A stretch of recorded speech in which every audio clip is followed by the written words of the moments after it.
ബോംബെക്കാരാ എന്ത് പറയണം? ജാവോ ജാവോ പാവങ്ങള്. നമസ്കാരം ഫ്രണ്ട്സ്, എല്ലാവർക്കും എൻ്റെ പുതിയ വ്ളോഗിലേക്ക് സ്വാഗതം. പഴയ പോലെ ഇന്നും വൈകിയാണ് തിരിക്കുന്നത്. കിക്ക് ഓഫ് ചെയ്യാൻ ടൈമായി.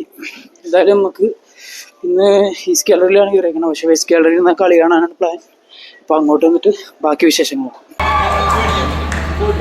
10, 9, 8, 7, 6, 5, 4, 3, 2, 1.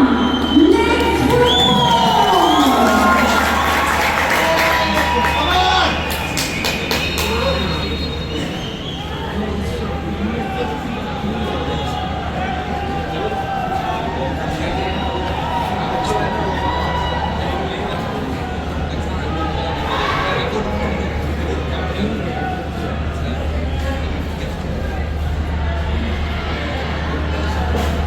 കണ്ടില്ലേ, അവിടെ കിക്ക് ഓഫ് കഴിഞ്ഞു. ഇന്നത്തെ മാച്ച് KBFCയുടെ ലാസ്റ്റത്തെ മാച്ചാണ് സീസണില്ല. മുംബൈ സിറ്റി FC-ക്കെതിരെയാണ്. അപ്പോൾ നമ്മൾ വിചാരിച്ചാൽ ഇന്ന് മുംബൈ സിറ്റീനെ ISL-ൽ നിന്ന് തന്നെ പുറത്താക്കാൻ സാധിക്കും. അപ്പോൾ നമ്മുടെ ലക്ഷ്യം അതാണ്. ഇനിയിപ്പോൾ ജയിച്ചിട്ട് വലിയ കാര്യമൊന്നുമില്ല. എന്ത് കാണിച്ചു കൂട്ടിയാലും ഇനി ബ്ലാസ്റ്റേഴ്സ് ക്വാളിഫൈ ആവില്ല ഈ സീസണിൽ. അപ്പം നമുക്ക് ചെയ്യാൻ പറ്റുന്നത് എന്താ, മുംബൈ പോയി തോറ്റതിൻ്റെ റിവെഞ്ച് ഇന്ന് വീട്ടാൻ സാധിക്കുമെന്ന് പ്രതീക്ഷിക്കാം. പ്രതീക്ഷ മാത്രമേ ഉള്ളൂ. എല്ലാ കൊല്ലവും ഇതേപോലെ പ്രതീക്ഷ വെച്ച് പോയി ഒന്നുമില്ലാത്ത ഒരു കോപ്പുമില്ലാത്തൊരു ടീമാണ് ബ്ലാസ്റ്റേഴ്സ്. പ്രത്യേകിച്ച് ഞാൻ പറയേണ്ട ആവശ്യമില്ലല്ല, അത് അനുഭവിച്ചവർക്കേ അറിയുള്ളൂ. അങ്ങനെ ഇപ്പോൾ വെസ്റ്റ് ഗാലറിയിൽ കുറച്ച് ഫ്രണ്ട്സൊക്കെ ഇരിപ്പുണ്ട്. അപ്പോൾ അവിടെ ചില്ലായിട്ടിരുന്ന് കളി ലാസ്റ്റത്തെ മാച്ച് കാണാമെന്ന് വിചാരിച്ചു. പിന്നെ നമ്മുടെ കിഷോർ ഇന്നും ഇല്ല. കിഷോറിൻ്റെ അവസ്ഥ പറഞ്ഞാൽ മതിയല്ല. കിഷോർ ചെന്നൈയിൽ നിന്ന് വരുവാണ്. അപ്പോൾ അതുകൊണ്ട് അദ്ദേഹത്തിനോട് ഞാൻ തന്നെ പറഞ്ഞ്, വേണ്ട, ഇനി എന്തിനാണ് ഈ ടീമിനെ ഈ സീസണിൽ സപ്പോർട്ട് ചെയ്തിട്ട് വെറുതെ അത്രയും ദൂരം എന്തെങ്കിലും ഒരു ക്വാളിഫൈ ആവുമെങ്കിൽ ഒരു പ്രതീക്ഷ ഉണ്ടായിരുന്നെങ്കിൽ അദ്ദേഹം തീർച്ചയായിട്ടും വന്നേനെ. ഞാനായിട്ട് വിളിക്കേണ്ട ആവശ്യമില്ലായിരുന്നു. പക്ഷേ ഇപ്രാവശ്യം അദ്ദേഹം തന്നെ എന്നോട് ഇങ്ങോട്ട് പറഞ്ഞ് വരുന്നില്ല എന്ന്. അതുകൊണ്ട് അദ്ദേഹം ഇല്ല. അപ്പോൾ ഞാൻ ഒറ്റക്കാണ്. പിന്നെ അവിടെ ഇവിടെയൊക്കെ ആയിട്ട് എല്ലായിടത്തും ഫ്രണ്ട്സ് ഉണ്ട്. അപ്പോൾ അവരൊപ്പം നിന്ന് കളി കാണാമെന്ന് വിചാരിച്ചു. അപ്പോൾ ഞാനിപ്പോൾ ഈസ്റ്റ് ഗാലറിയിൽ നിന്ന് വെസ്റ്റ് ഗാലറിയിലോട്ട് നടന്നുകൊണ്ടിരിക്കുകയാണ്. ഇനി കളിയുടെ വിശേഷങ്ങൾ കാണാം. ഗൈസ്, ഞാനങ്ങനെ വെസ്റ്റ് ഗാലറി എത്തിയിരിക്കുകയാണ്. ഇവിടെ കണ്ട 2 മുംബൈ ഫാൻസിനെ കാണാം. സപ്പോർട്ട് ഇല്ലാണ്ട് ബ്ലാസ്റ്റേഴ്സും. ഇത്രയും ജനങ്ങളുണ്ടെങ്കിലും ആരും സപ്പോർട്ട് ചെയ്യുന്നില്ല. സപ്പോർട്ട് ചെയ്യാതിരിക്കണേ നല്ലത്. ഇങ്ങനത്തെ തൊലിഞ്ഞ കളി കളിച്ചാൽ ആര് സപ്പോർട്ട് ചെയ്യാനാണ്? കളി നടന്നുകൊണ്ടിരിക്കുവാണ്. ഭയങ്കര ഹൈ എനർജിയില്ല അവർക്ക്. പ്ലേയേഴ്സ് എന്തായാലും ലാസ്റ്റ് മാച്ചല്ലേ, ഇതോടെ അവസാനിക്കുവാണ്. ഇനി അടുത്ത സൂപ്പർ കപ്പ്, അതിലും ഞാൻ പറയുന്നില്ല ഒന്നും. ഈ ടീമാണെങ്കിൽ എവിടെ എത്താൻ പോകുന്നില്ല.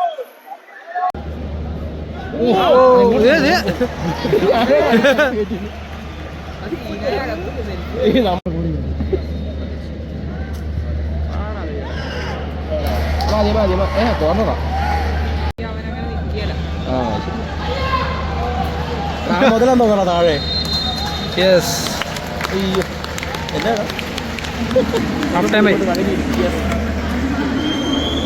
അവിടെ ഒരു മുംബൈ ഫാൻ ഫോട്ടോ എടുപ്പൊക്കെയാണ്. ഹാഫ് ടൈമായി.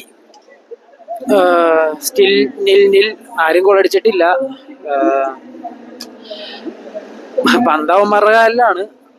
എന്തായാലും സെക്കൻഡ് ഹാഫിൽ എന്തെങ്കിലുമൊക്കെ ഒരു റിസൾട്ട് അറിയാം. ലാസ്റ്റ് കളിയല്ലേ, കണ്ടു തന്നെ തീർക്കണമല്ലേ. എന്തായാലും ടിക്കറ്റ് എടുത്തു പോയില്ലേ. ഓക്കെ, അപ്പോൾ സെക്കൻഡ് ഹാഫിൽ കാണാം.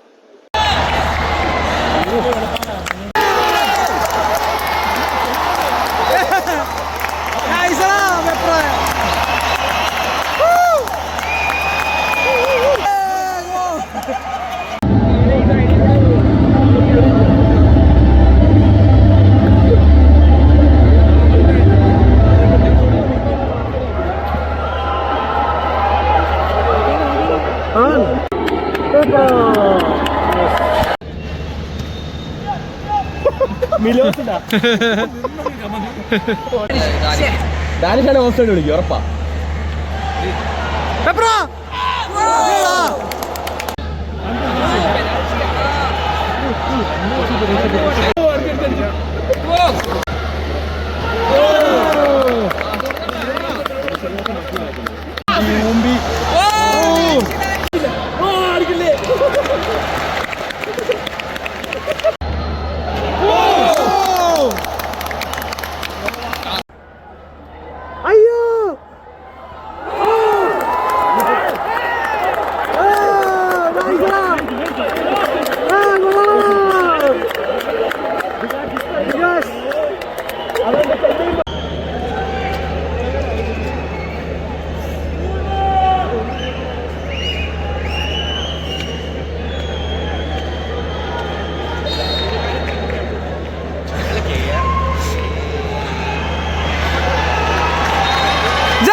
ബോംബെക്കാരാ എന്ത് പറയണം? ജാവോ ജാവോ പാവങ്ങള്. ഓ ഗൈസ്, ഫൈനലി ബ്ലാസ്റ്റേഴ്സ് ലാസ്റ്റത്തെ മാച്ച് അങ്ങനെ വിജയിച്ചിരിക്കുന്നു. തോറ്റു തുടങ്ങിയ ബ്ലാസ്റ്റേഴ്സ് അവസാനം ജയിച്ചു തന്നെ അവസാനിപ്പിക്കുന്നു. അത് ഹോം മാച്ചിൽ അവസാന ഹോം മാച്ചാട്ടെ. ഇനി ഒരു മാച്ചും കൂടെ ഉണ്ട്, അവേ മാച്ചും കൂടെ ഉണ്ട്. അവസാന ഹോം മാച്ച് ഗംഭീരമായി വിജയിച്ചിരിക്കുന്നു. അതും മുംബൈ സിറ്റി പോലൊരു നല്ലൊരു ടീമിനെതിരെ ജയിച്ചിരിക്കുന്നു. എന്തായാലും സന്തോഷം അങ്ങനെ സന്തോഷം എന്ന് പറയാൻ മാത്രമൊന്നുമില്ല, ജയിച്ചതിൻ്റെ ഒരു സന്തോഷം അത്രേ ഉള്ളൂ. ടീം പുറത്തായി. Okay, bye bye guys. ഇതൊരു സബ്സ്ക്രൈബ് ചെയ്യാത്തതുകൊണ്ട് സബ്സ്ക്രൈബ് ചെയ്യുക. എന്തായാലും ഇനിയിപ്പോൾ സൂപ്പർ കപ്പ് പറ്റുമെങ്കിൽ സൂപ്പർ കപ്പിൻ്റെ മാച്ച് ഡേ വ്ലോഗായിട്ട് കാണാം. ഇനിയിപ്പോൾ അടുത്ത എല്ലാ കൊല്ലവും പറയണ പോലെ അടുത്ത സീസൺ അത്രേ ഉള്ളൂ. ബൈ.